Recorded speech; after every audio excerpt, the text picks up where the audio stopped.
嘅小妹妹有冇發展學業事業兩兼顧呢？未成年有好多嘢都唔做得㗎，例如唔入得機鋪啦，唔睇得3級片。咁但係做歌星就冇任何年齡限制啦。出道差唔多半年嘅 Cream， 佢哋終於都出咗第一隻唱片啦。今日就嚟到銅鑼灣大唱佢哋嘅兒歌。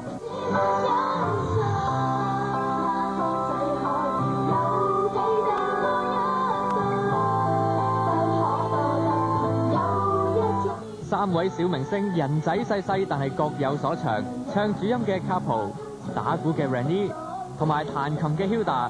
台下觀眾對佢哋嘅表現反應不知幾咁熱烈，仲猛叫 Encore 啊！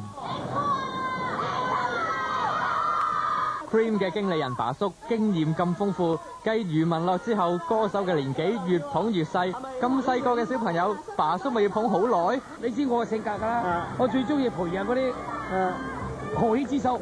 豪氣之秀，一定嗰啲細路女啊，一路咁長大。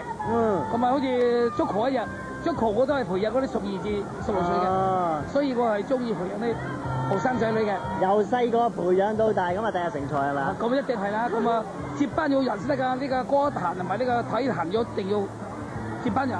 呢係個構思嚟嘅。做接班人冇所謂啊，不過 Cream 而家又讀書又做歌手，點分配到時間啊？